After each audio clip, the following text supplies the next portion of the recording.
This is what you're doing right.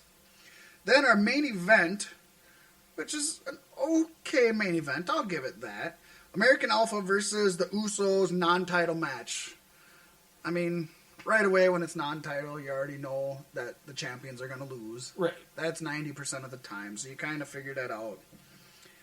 But it was nice to see the Usos go over on American Alpha for once. I've been over the Usos for a long time, but them now, with their new theme song and their heel attitude, it was nice to see them get a win. Do I want to see them win the titles? No. Hell no. But it was nice to see them get another win. Definitely. I am okay with it. They're both hardworking teams.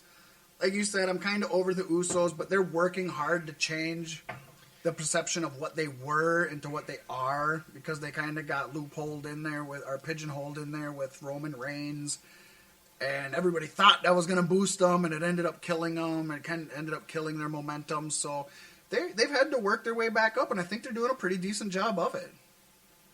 I have to agree. So that was about it for SmackDown and Raw. We had 205 Live. Well, Shane came out after the match. Oh, yes, go ahead. And go ahead, you're right. Daniel Bryan had fired AJ Styles earlier in the night because, Daniel Bryan has that power. Had him escorted by police, who I'm sure within the next 6 years you'll see on NXT. Yeah. And, the match was ending. They pulled the screen to the side mid-match. Here's Shane walking with Finlay and, I believe, Jamie Noble? No, Road Dogg. Road Dogg, yep. Road Dogg. And they're saying, Shane, you don't have to do this. Yeah, Shane, you don't have to take the spotlight from the people fighting in your main event. Yeah, because this happened during the main event. Match ended. The four guys didn't even get out of the ring. Here comes Shane. AJ Styles wants a fight at WrestleMania. He's got one. End of the show. It literally cut off right there, right as he said. Which was as good as the intro. Short, sweet, and to the point. Cliffhanger, makes you want to tune in next time, makes you want to go to the network. It sells. I definitely feel like you didn't have to pull away from the tag match. Correct. It could have been done after the tag match, especially as short as it was. So we had 205 Live, which was taped immediately afterwards, aired immediately. It's live, not taped. What the hell am I talking about? So I'm just going to kind of do a rundown, and then we can discuss things as it goes. Obviously, I mean, I love 205 Live, but we don't have to hit everything. Started out with Neville in the ring, talking about how he's being robbed of his WrestleMania moment. Neville is such a better promo as a heel than he was before as a face, I have to say. We had Mustafa Ali versus Drew Gulak in an okay match. Mustafa Ali has a beautiful inverted 450 splash. I love seeing that every time, and he used that this time.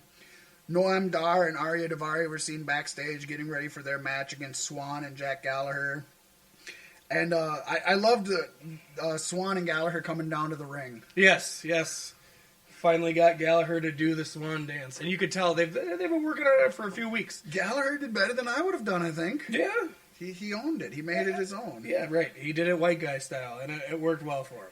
We had A-double Austin Aries, the greatest man who ever lived, one of my favorite wrestlers. He has a beautiful package. And a hometown boy, a Minnesota, Wisconsin guy. He was born in Wisconsin, lived in Minnesota. You got to give it up to him.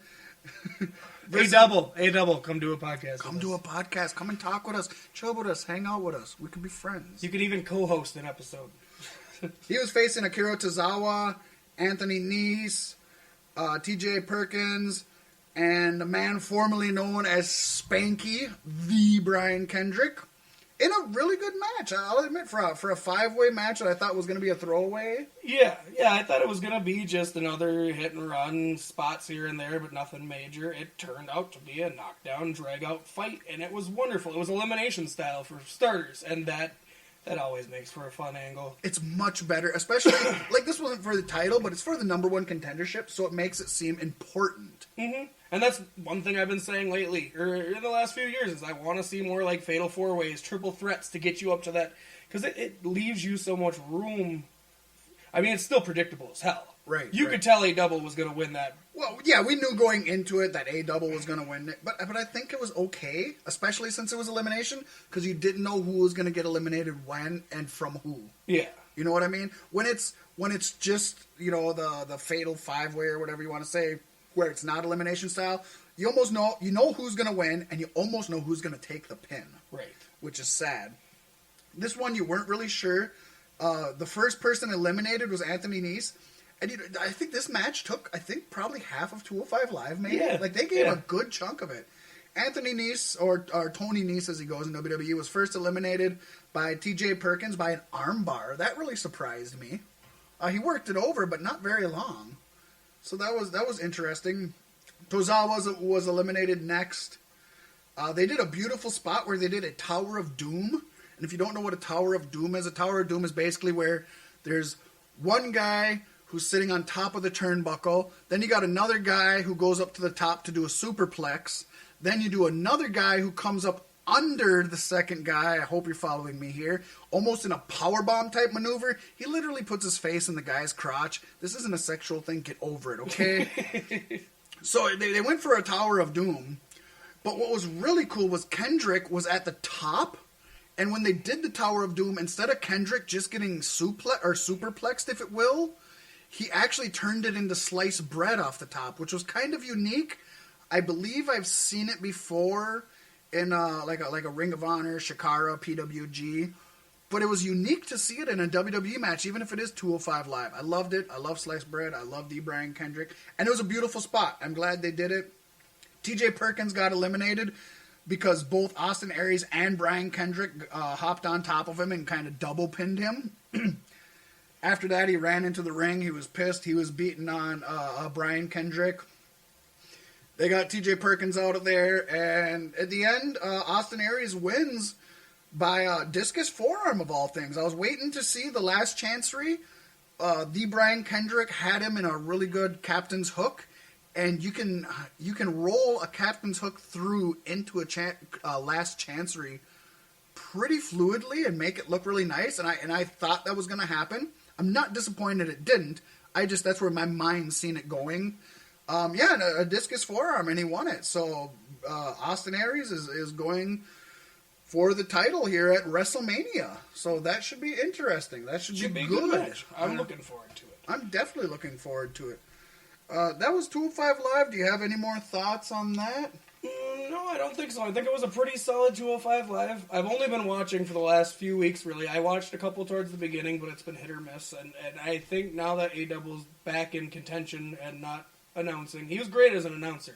Yeah. But I think now that he's fighting again, I'm going to be willing and gable to turn in. Ready, willing, and Gable. A lot more often. And it will, like I was saying when we were watching before, I honestly think, as much as it bothered me and scared me at first when it happened, I think the best thing to happen to Austin Aries in WWE was him getting injured. The first thing in my mind was, oh crap, he's injured right away. WWE's going to throw him on the shelf. Nobody's going to remember him. They're going to think he's a loser, just like Hideo Itami, and it's going to be done. But I think him being on the mic, doing the commentating, and doing the in-ring interviews showed everybody how gold he is and his personality and let it shine. Oh, yeah. Yeah, he definitely wouldn't be getting the push he's getting right now if he would have just been fighting. I agree 100%. NXT, I didn't take notes on that.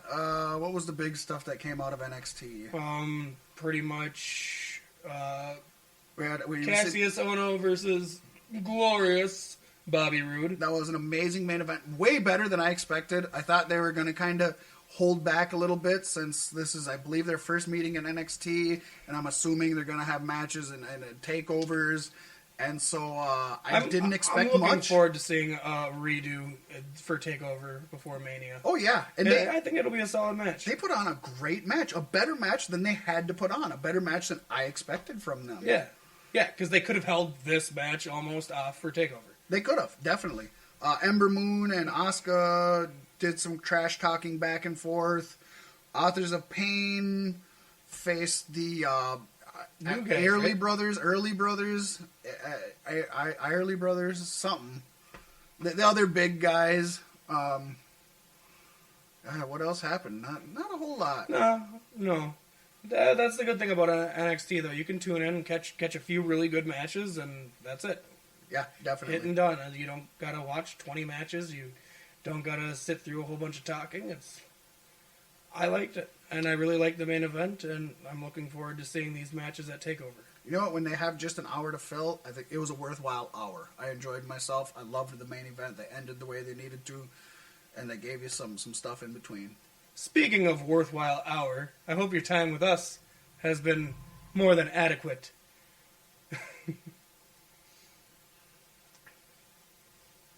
I'll just use that as the...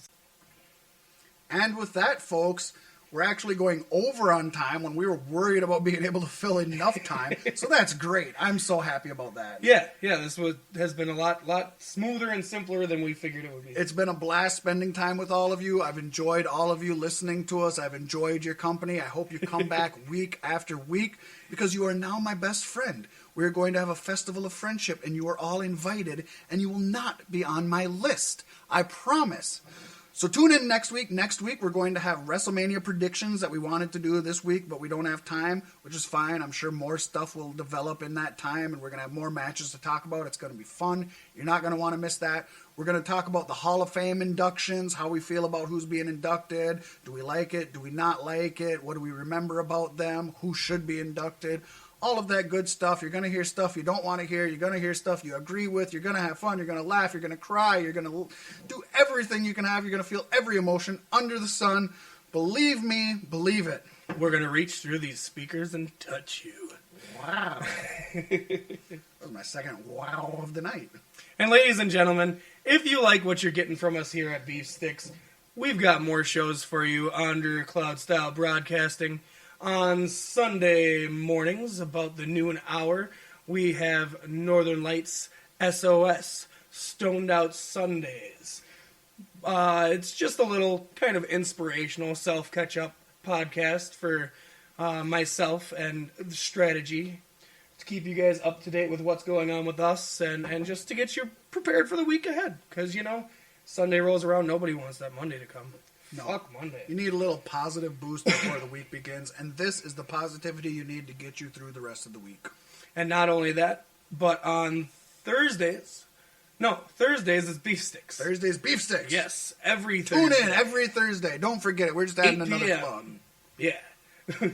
Mondays, we have Get Local MN, the radio show, which is going to be coming your way shortly with local interviews with artists, live local music. Actually, I got a band coming to set up after I get my move, and they're gonna do an acoustic performance for you guys live on the broadcast. For that. That'll be great. I'm super excited.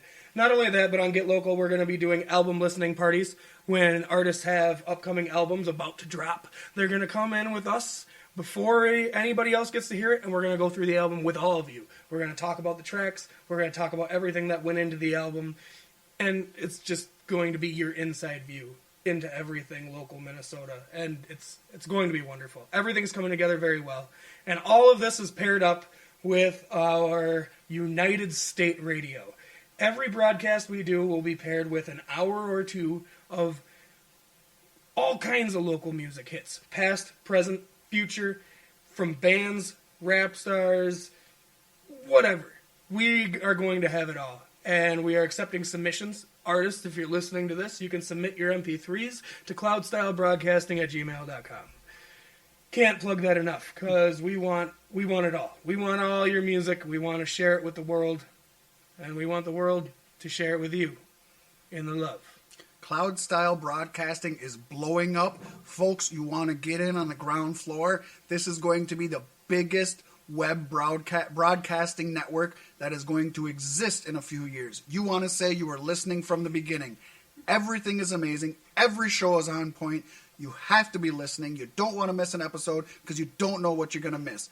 This is all about local love in Minnesota, but hey, everyone from every state, we want to get your ear. We want to entertain you. If you let us know you're listening, we're going to start expanding. We're going to talk about whatever you want us to talk about. Yes, and you can contact us on various Facebook pages via Beef Sticks or Get Local MN with any suggestions, and we will take everything into accord. We want to make this show for you guys. We want to do what you want to hear. We want to do what you don't want to hear. We just want to do it. So let's do it. We'll see you guys next week. Thank you. I've been Pasty White. I'm Fat Mac. And this is Beef Sticks Podcast. Have a great week. We out.